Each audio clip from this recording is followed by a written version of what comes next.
Before we start this video, here is a word from our sponsor. Please like and subscribe. Hello YouTube, today I'm not going to do a live video because some people complain about the upload quality, so I'll record it beforehand, then go through the editing and then upload it, which means you'll see this video a bit later than normal. Before I start the unboxing, I thought I'll just show you the sound level of the existing Z9 Mini or Z9 Mini.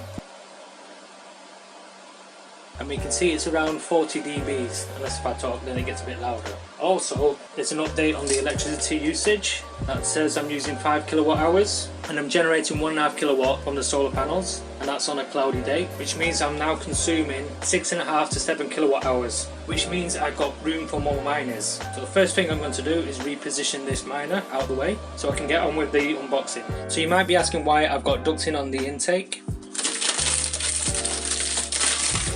The reason why I've done this is because I flipped the fans at 180 degrees, so instead of sucking air in through the front, it's now blowing hot air out through the front. By extracting the heat out of the room, the fans can run at lower speed, and that's probably why it's not as loud as the 55 dBs as specified on the website. So on this post-pack video, there are 3 parcels, and they're 3 small parcels, so it's going to be a bit obvious what I've got. The box weighs 2.5 kilos, now I need something to open the box with. Today I'm going to use this Chinese plug. This came with the Watts Miner M3, rated at 10 amps. Inside the box is a user guide and warranty information, printed on a folded A3 paper in English and Chinese. There's a certificate at the bottom. It's a server Z9 Mini, rated at 12 volts at 35 amps max, which is about 420 watts. With the packaging, the miner weighs 2 kilos. The packaging doesn't weigh that much, probably about 70 grams. The Z9 Mini is 21.5 centimeters by 13 centimeters by 15.5 centimeters. So the aim was to try and create a 66 KSol equi-hash machine. I'm just unwrapping the third one and it has split the bag. So some electric charges have been sneaking inside this anti-static bag. Looking at the miners, I can't see any dust on the fans or on the aluminium heatsink pins. There's no fingerprints, so Bitmain are learning. The reason why I got 4 is because I wanted to create a 66 kilo hash machine. I also wanted to put them all on a rack, so if I just loosely position them like this. The rack shelves are measured at 19 inches, but that is from ear to ear. The ears are what is used to mount the racks. Internally you'll have 17.5 to 18 inches, which will be about there. So that means I can have 3 ant miners and a power supply, and I was planning to put 4 ant miners onto one power supply, so the 4th one will have to be positioned on a different shelf, which is not ideal. So I've not done this before, but if you have a look at the ant miners, on one side you've got 2 sticking out bits and a single sticking out bit, and these look like dovetail joints, which means you should be able to slide them in.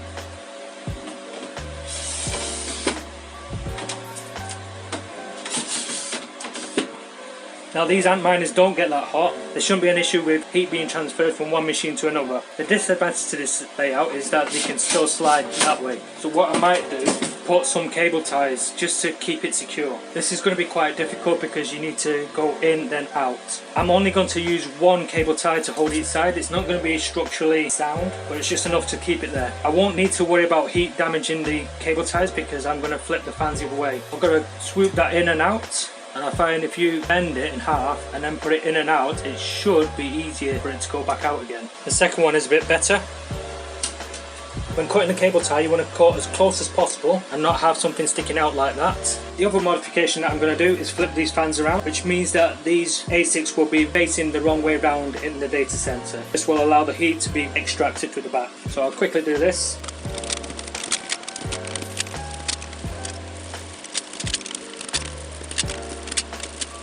It's important to put these grills on the right way round. You can see it goes up a bit. If you put it the other way around, then that's going to press into the fan blades, which is not what you want. I'll just show you what it looks like inside. We can see the heat sinks on the chips. The chips are bigger than the S9 ones. So now that's all the fans on, being flipped the other way around. Now the problem I have is that I've got 4 devices in this room. A 4-port router has 4 network ports. The 5th one is for an outside network. So technically, I could connect the incoming feed to this green connection here and have the 4 ASICs on the Ethernet ports. But the problem with that is I will not be able to log on to these 4 ASICs unless if I log on to via the Wi-Fi. So it has to be part of the same network. To fix this problem, I've got another 4-port switch, and what I'm going to do is take one of these cables out and connect it to here. So basically it's going to bridge the two networks together, ignoring the WAN connection, which is for the external network. I have this rare APW3++-12-16A5 power supply, which has 18 connections, and I only need 12 connections.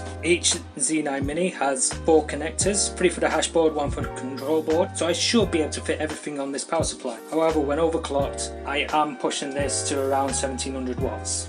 We'll see what happens.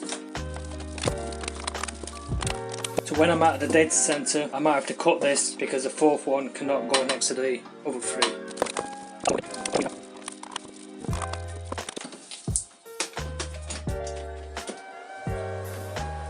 So I'm just waiting for this to boot up now. Okay, so the fan's at a full speed, and we got about 65 dB. We shouldn't really have full speed. This one is a little bit slow. The light's still flashing on it.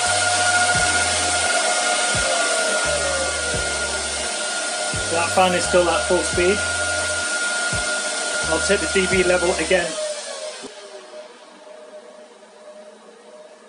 So that's 40 dBs. That's quieter than me talking.